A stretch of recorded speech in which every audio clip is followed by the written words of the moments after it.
What's up, guys? Just here back to my channel, and tonight I'll be doing a review for Monday Night Raw and stuff that finished a few minutes ago.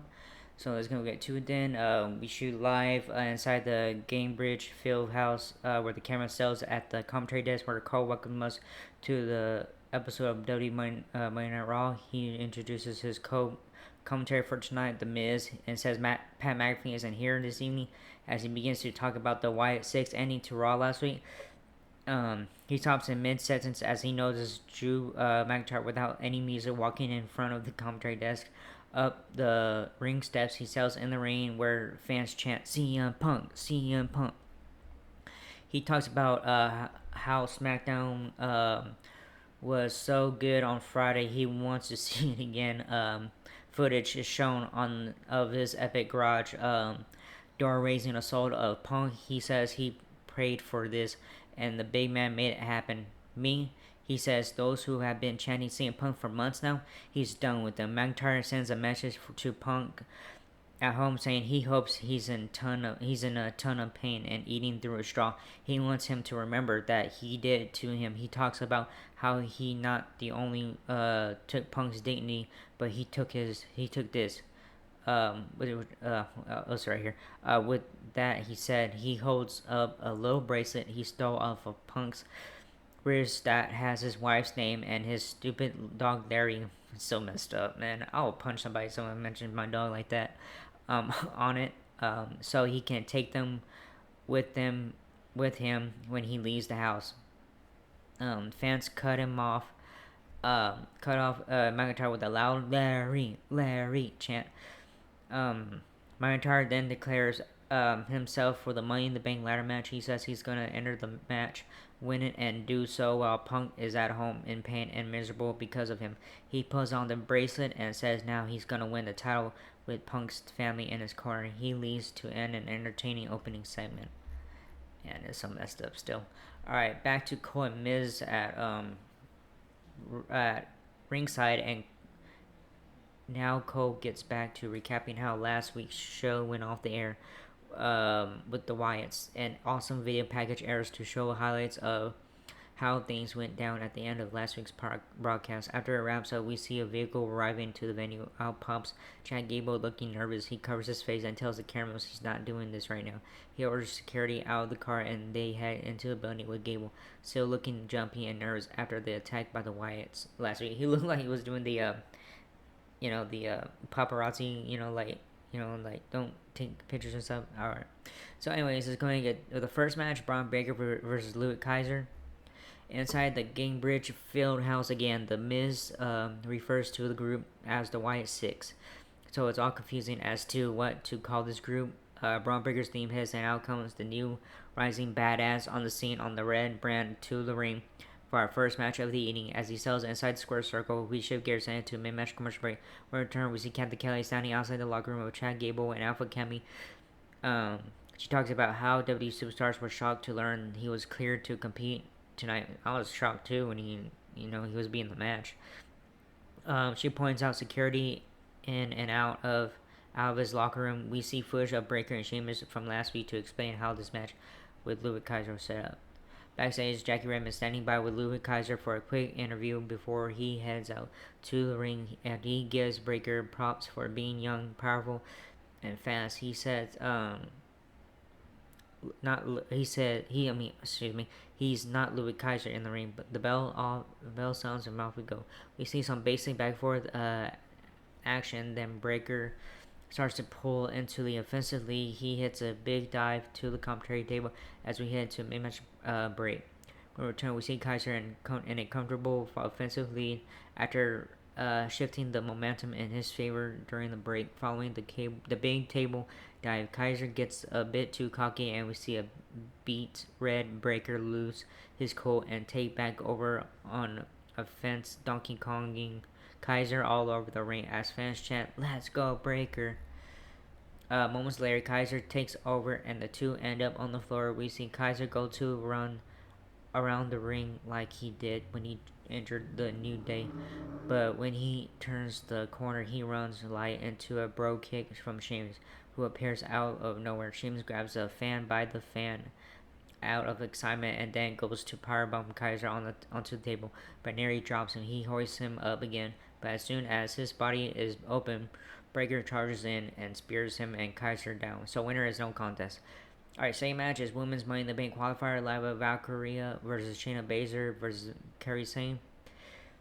Backstage, we see the Judgment Day playing video games when in comes Damian Priest. He tells Dominic Mysterio to finish things up with Liv Morgan once and for all. Tonight, he calls out the others who are playing games when they should be worried about taking out Braun Strowman once and for all.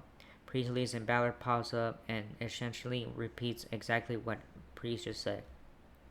Back inside the arena, Lara Rigorous theme hits, and out she comes for our next match of the evening, which is a women's Money in the Bank qualifying match as she sells the ring, which she gets into match commercial break. When we return from the break, Cole Miz promote Fantastic Fanatics Fest NYC, and then we see Braun Breaker walking backstage. He beats on Raw GM Anna Pierce's office door. He tells him he's sick of people gaining in his business. He brings up the Intercontinental Championship behind him. Sami Zayn appears. He tells Breaker anytime, any place, just name it. Breaker calls out Zayn for a title match at Money in the Bank. Zayn tells Pierce to tell Breaker he's got his match while staring Breaker down. Pierce makes it official. We return to the arena where Kairi Sane makes her way out to the ring without any matters of damage control.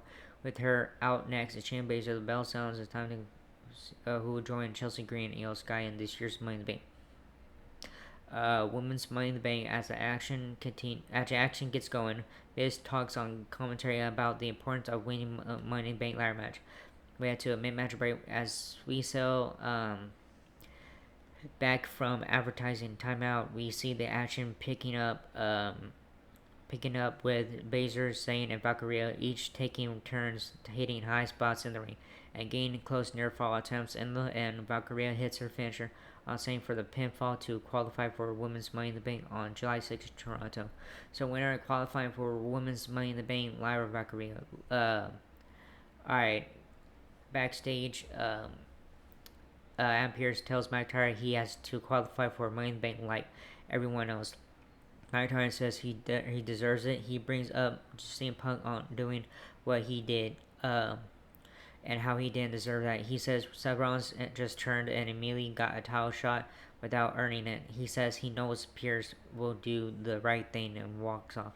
As he does, he walks past Liv Morgan, the Hawk Tuah of WWE, makes her way to the ring. With this week's single camera Goodfellas kitchen scene shot, she heads to the ring for our next segment of the evening as we head to a quick commercial break. We return. Miz chumps it up with the celebrity athlete at ringside in the ring. Liv says Dominic Mysterio avoided her backstage. She came to the ring. Liv talks about Dom playing hard to get and claims Rhea Ripley doesn't give her gifts, so Daddy Dom, please come out here. She vows to give him another gift right here, right now, in front of all these people. And said Dom, the theme for Zelina Vega hits out. She said she's got a gift for everyone here tonight, and that is shutting up Liv. Zelina says she's not here.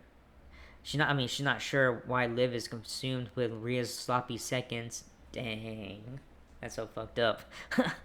She says while Liv is running around here chasing Dirty Deep out here chasing the Women's World Championship, Liv assures Zelina she hasn't forgot about her title. She reminds her she took out Rhea Ripley and put Becky Lynch into her early retirement for the championship.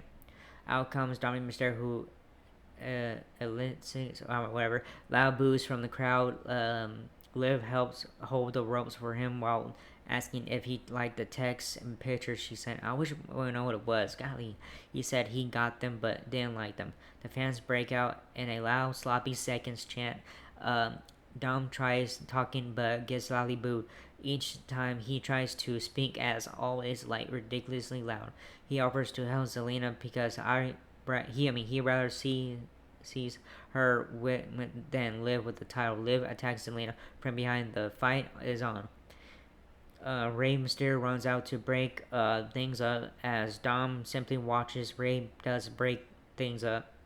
but then Dom shoves him on his ass. Liv looks up at Dom and smiles. He turns and leaves as Liv trails behind him, trying to catch up with him. Our next match is Braun Strowman versus Chad Gable versus Bronson Reed for a man's Money in the Bank qualifier match. Kelly's outside of Chad Gable's locker room. Out comes Adam Pearce. She asks him about their discussion. He says Gable is a bit shook up, understandably, after the way last week's show ended. He says he medically cleared to compete tonight and is focused on the triple threat qualifier for Money in the Bank later in the show. Back inside the arena, the camera cells at Cole and Miz on commentary. They talk about Seth freaking Rollins returning last week and getting a World Heavyweight Championship opportunity at WWE Money in the Bank 2024. They introduce a very emotional video package covering his childhood dream of being a wrestler. He sets back his setbacks and his latest injury hiatus. We see exclusive photos of him emotional with Triple H backstage and other first round content. This was really well produced. After it wraps up, Braun Strowman's theme hits outcomes as Cole tries doing Pat McAfee's intro for him, calling him a big son of a bitch. Miz calls him out for being lame. Well, my uncle says one big SOB, so I don't know. About the last thing Miz is qualified to judge is lameness. As the big son of a bitch sells inside the square circle, we shift gears and head to a quick pre-match commercial break. When we return, we see Liv catch up with Dom and continue to try and come onto him while he continues to try and reject her. She ends up giving him a big uncomfortable hug. We head inside the arena where Bronson Reed and Chad Gable also come out to get this men's Money in the Bank qualifying match officially running. After some back and forth action, we head into a mid-match break. When we return, we see things pick up and work their way to the finish. The Judgment Day run out and hit a multiple man beatdown of Strowman. Hold on. Oh yeah, of Strowman. Okay. Meanwhile, while Strowman is being stomped out at the top of the stage, we see Reed laid out in the ring. As Gable is climbing to the top rope, he hits a big top rope moonsault for the cover and gets the 3 count with the win. Gable qualifies for men's Money in the Bank. So winner qualifying for men's Money in the Bank, Chad Gable. All right. As Chad Gable is celebrating his big victory after the men's Money in the Bank qualifier, we hear the production glitch in the arena and the crowd goes wild. The single piano note starts happening as the lights go down and dry ice/fog fills the ring. The Sister Abigail character crawls into the ring as the crowd whips out their fireflies for background light as a single spotlight flashes in the ring. We see Nikki Cross outside of the ring holding something. She lays whatever it is in front of Michael Cole on the commentary desk, and as the single piano note continues playing, she walks off as the spotlight follows her to the back. A hard graphic flashes on the screen Wyatt style to end the follow-up to the Wyatt 6. We head to another commercial break. On that note, when we return, we see highlights of what just went down before the break. We shoot to Cole, who is holding the box that Sister Abigail laid in front of Cole on the desk. He says it's addressed to Pat McAfee, who he reminds us isn't here tonight. The crowd chants something with a cuss word in it, so we can't exactly hear what Cole was saying. He pulls out a VHS tape which says "Play Me." He hands it off to someone to find a VCR. Alright, next match is Alba Fire and Isla Dawn versus Kayla Carter and Katana Chance. Backstage, Chad Gable catches up with Otis in the Alpha Academy locker room. He tells Otis he's so glad to see him. He says it takes a big man to admit when he's wrong and them quitting woke up last week. Otis tells him he's glad he's okay after what happened to him last week, but they meant what they said. He walks off with Akira Tozawa as Maxine Dupree tells Gable he must have been so scared last week. She says she's glad he's okay and says she'll try and walk to him to the guys for him. She walks off. Gable looks sad. He turns and see the Creed brothers and Ivy Nile. They ask him if he's okay. He says he's not. He says he needs help.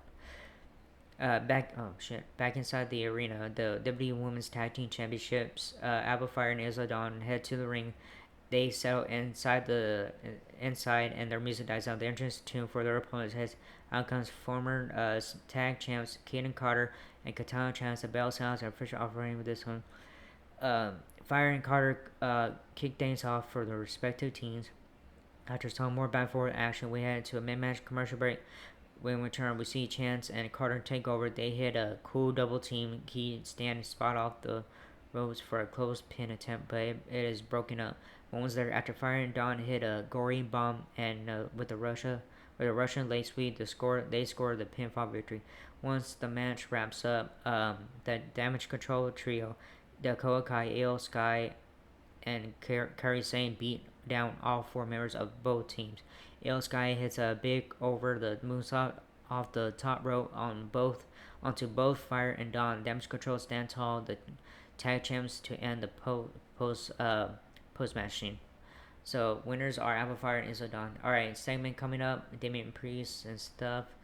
Um, Backstage we see Liv Morgan pop out with the Judgment Day clubhouse as Damian Priest is about to walk in. Liv says, "Hi Damian, bye Damian." With a big smile on his face, Priest sees Finn Balor alone in the room playing video games.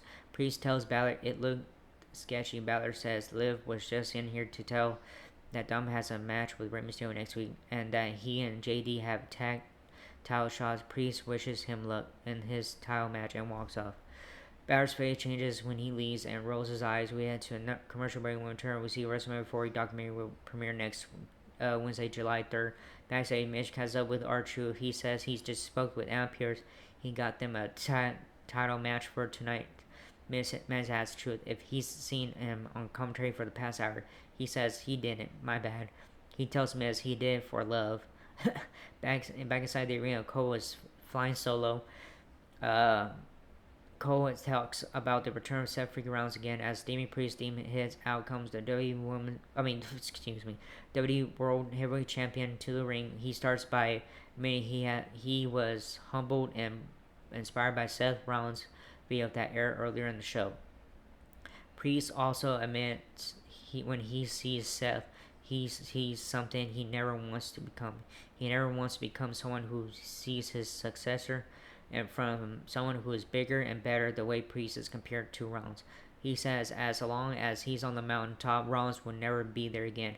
Seth Rollins' theme then hits out to cut off Priest out. He comes in his goofy ass clothes, as always, as fans do the whoa stuff. With this catchy ass theme music, Rollins gets Priest to say the Judgment Day needs him a lot more than he needs them. Oh, wow. As they get ready to wrap things up, then the theme for Gunther hits. Out comes the former longest reigning WWE Intercontinental Champion of all time, the ring general manager. General admits there's a lot on the line with the title and their gentleman's agreement. He wishes them luck and says he can't wait to see this match.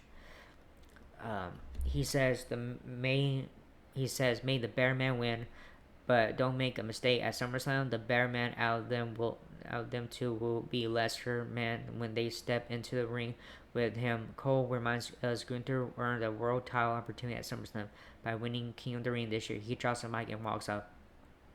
Alright, we see Cole at ringside. He says the production truck has found a VHS machine, a VCR. Here is the tape that was left on the desk earlier. Bo Dallas talks to Uncle Howdy in a black and white choppy cut video where he asks if he even knows who he is. He asks about his brother's death. He asks if he's exploding his brother's legacy. Man, this is crazy. He says all he ever wanted in life was to be like his brother. He looked up to him and wanted to be him. He says while fighting tears that he worked his whole life to fight next to him. He says they were going to finally roll together. They had it. He gets emotional. It rubs his eyes. He says, and then it was taken from me. He says nothing on earth hurts more than that loss. Not one person on earth feels how he feels. He gets dark and serious as he talks about what his brother fought for and believed in. He says they wanted to forget about me, to forget about all of us. He says we made them all remember. Uncle Howdy is shown again smiling real big as he says Yes, we did. The camera backs up and shows Bo sitting in a chair right in front of Uncle Howdy, in a chair to establish that they aren't one in the same. We cut to another commercial break with this. Nikki Cross earlier was okay, but this was superb, closer to the level of how cool this last week's debut was. All right, next match is Kofi Kingston versus Karrion Kross. It's a new day. Yes, is what we heard. We return after Michael Cole does a quick ad read for the WWE Money Bank in Toronto. Kofi Kingston makes his way out to the ring for his advertised match on this week's show. He sells in the ring, and out comes his scheduled opponent, the leader of the Final Testament, Karrion Kross. Paul Ellering, Scarlett, and the Authors of Pain come out with Kross. The bell sounds, an official offering this one. Kingston quickly runs and leaps over the rope, splashing onto Kross on the floor to get this off to a start. Back in the ring, Kross starts to take over on the fence. We head to mid-match commercial break as Kross continues to dominate the action. When we return, we see Kofi Kingston taking over on his way to victory when Authors of Pain are shown on the big screen, beating down Xavier Woods and asking Kofi if it's worth it. Kross takes advantage of the distraction and gets to win. Afterwards, we head to another commercial break. So winner is Karrion Kross. Alright, main event time. Finally, WWE World Tag Team Championships. Awesome Truth, who is the champions, versus Judgment Day. Main event time. But first, we return in a depth video package airs to promote Jacob Fatu's debut on SmackDown in the Bloodline acknowledgement ceremony for Friday night's WWE SmackDown at Madison Square Garden this Friday. Cody Rhodes, Randy Orton, and Kevin Owens versus the Bloodline in a six-man tag team match is made official for WWE Money in the Bank. Now it's blah blah blah. Okay, back inside the arena, the Judgment Day theme music hits. Out comes the duo of Finn Balor and JD McDonough for a WWE World Tag Team Championships opportunity. Michael Cole explains how this bout came about. As we shared gears into a pre-match commercial break. We return, the WWE World Tag Team Championship duo of Awesome Truth make their way out. Awesome Truth and the Miz do their battle rap routine as they head to the square circle for their latest defense of the WWE World Tag Team Championship. The bell sounds official offering with our final match of this week's show. Truth and Balor kick things off for their respective teams. After Truth and Miz and send Balor and McDonough out to the floor, the crowd starts booing as they notice WWE Women's World Champion Liv Morgan make her way out of that note. We shake gears into a mid-match commercial break as this main event title continues. This time we return, we see Miz and Truth establish the offensive lead in the match. As they do, the crowd begins loudly booing out of nowhere. Again, the camera shot changes to explain why. We see Dominic Mysterio and Carleo making their way out. Dom looks at Liv as they walk past her in the aisle to get a closer look at the action from the ringside area. Meanwhile, Miz hits a double DDT on Balor and McDonough. Miz hits a skull-crushing finale on McDonough. He goes for the cover, but Carleo puts McDonough's foot on the bottom rope and hides from the referee. Miz grabs Carleo by his hair through the ropes, but gets attacked from behind. Braun Strowman's theme hits out of nowhere, and now he comes to get revenge on the Judgment Day guys. From their attack earlier tonight, he runs Dom and Carleo out of the barricade and through the crowd. All hell breaks loose in the ring with all four competitors in the bout brawling it out at the same time. True does the John Cena 5-knuckle shuffle spot to McDonough and Balor. After he connects, he is distracted by Liv Morgan, who hops on the apron and jumps up and down. She hugs True to distract him and then hangs him over the top rope. Balor takes advantage and hits a big kick. He comes off the top rope with a coup de grace for the pinfall victory. Alright, with the win, we have the new WWE World Tag Team Champions, Balor and McDonough of the Judgment Day hoist up their new titles as Michael Cole points out how it's going to be hard to ignore Liv Morgan now in the Judgment Day. So winners and new WWE World Tag Team Champions, Finn Balor and JD McDonough. Damn. Alright, thanks a lot, Liv. Anyways, that was a good show tonight, but the only ones that were good were, the White Six and stuff, and Bo Dallas and talking to Uncle Howdy and stuff, which is really him. So, anyways, that was good. It was a very heartbreaking too. He talked about his brother and stuff. So, breathtaking. That was a good video right there. So, anyways, that was it for this video. Hope you like it. Like, subscribe, hit the bell button, leave a comment or whatever you guys want to do. I don't care. That was it, and I'll see you guys for Wednesday night for AEW Dynamite review. Laters.